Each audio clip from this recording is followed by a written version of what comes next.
James, I don't want them to be alone. I want the neediest to not be alone. James, the one speaking here, thinks he's hearing this from the soul of Jesus within him.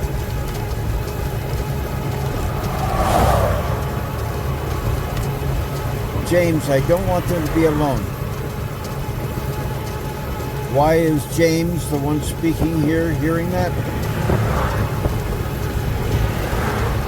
The morning has been spent processing the distress, the outrage, the horror of Sunday morning, 10 o'clock Sunday morning.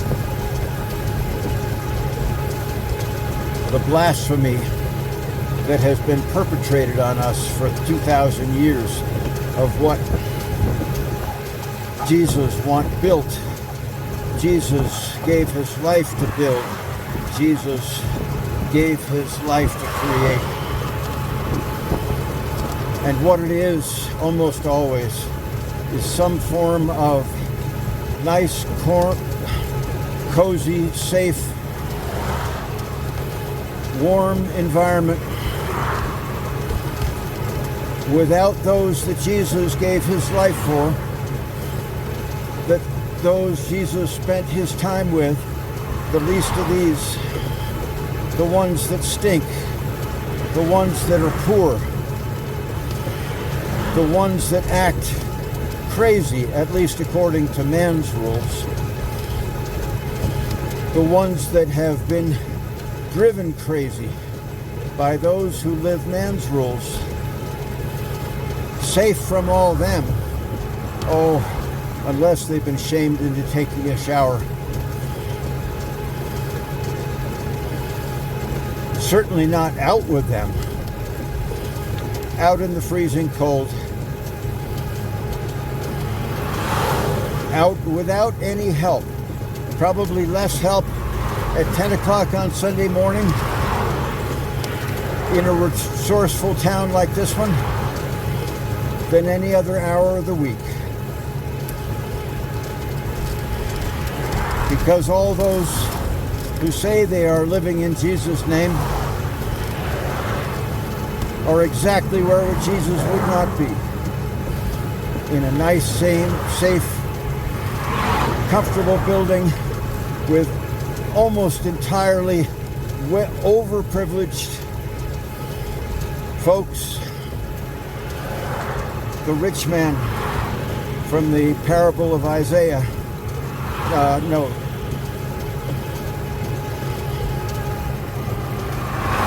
What's his name? The fella curled up in Abraham's bosom. Dang, what's his name? Lazarus. The rich man.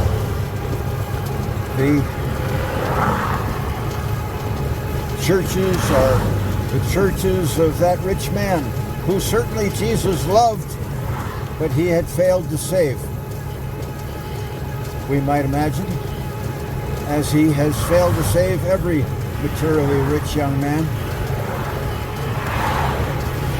And God, of course, would measure riches not in American terms. Everyone on the globe is his child. So he would measure it in global terms. And all but 0.01% of us are that rich man in the parable of Lazarus in global terms, God's terms. God is not an American. Sorry, spoiler alert, God is not an American.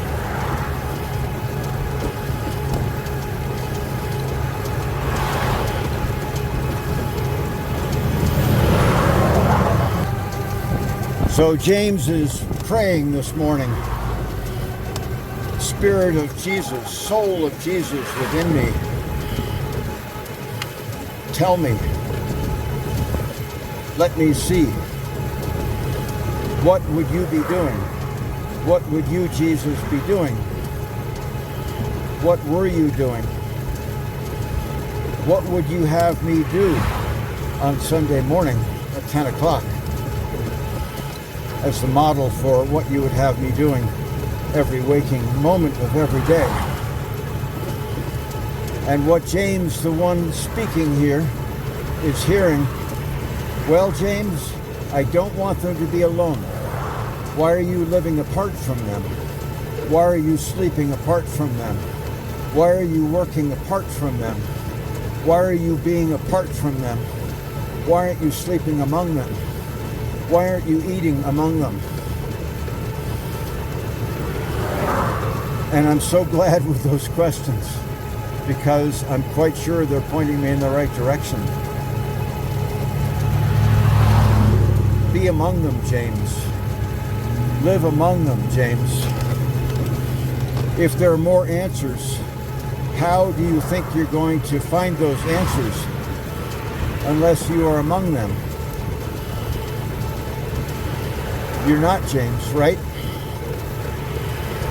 You're not going to see the answers if you're living apart from them, if you're being apart from them. Did Jesus retreat sometimes? He did. That's why it was called a retreat. It was sometimes when it was needed for the work. The work was being out among them. Did he retreat every day? Not that we're told. Some punctuations, some special occurrences where he removed himself. Did he send the 70 or 72, whatever it was, out to be away from the people? He sent them among the people. I don't want them alone, James. The one speaking here is hearing from the soul of Jesus within him as best he can tell. I don't want them alone, James. I certainly don't want them alone. On 10 o'clock on Sunday morning. I certainly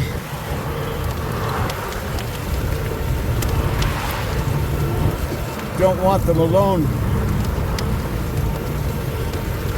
on my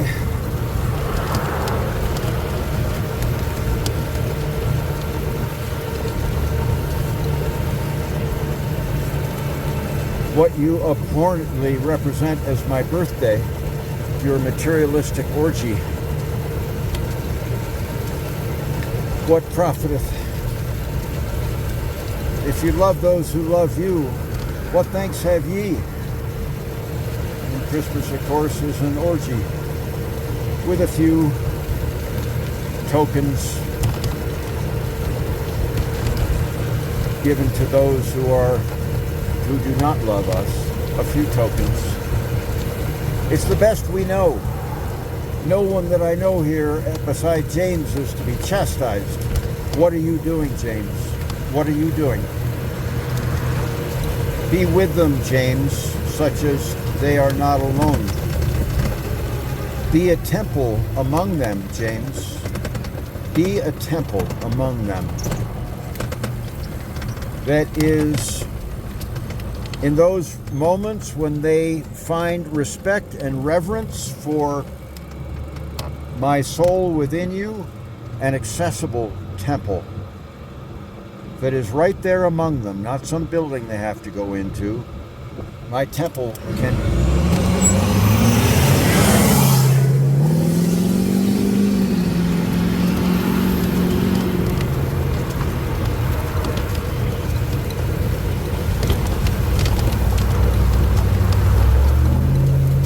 temple is inversely proportional to the buildings, to the material trappings.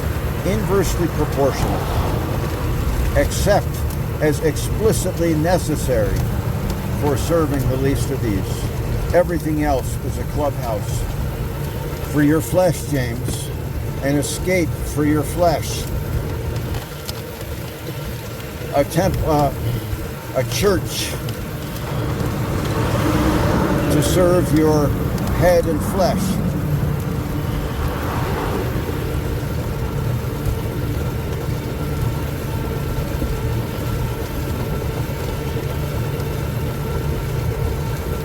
You would never do that intentionally, James. You've been brainwashed for 74 years. Brainwashing perfected for 2,000 years. You're not to be blamed, James, unless you turn my soul within you away from it. Unless you don't increasingly heed my soul within you.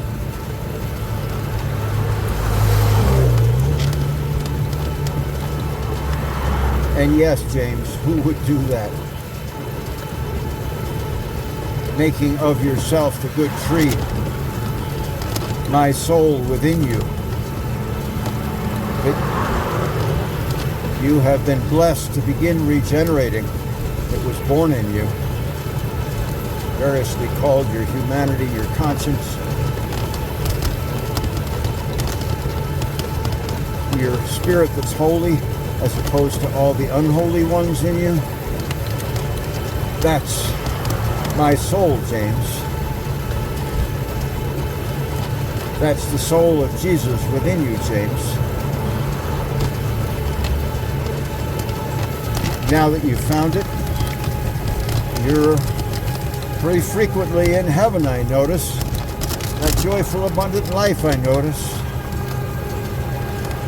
The major way it spreads, James, is contagion. Others coming in close enough contact with it that they can be infected, which really is to say they can have that seed that was planted in them at birth, that was killed in its crib by our sick culture and its ways and its practice, that it can be regenerated. Well, James, I think this is the beginning of the download to you. Not a bad start. Thanks, Creator.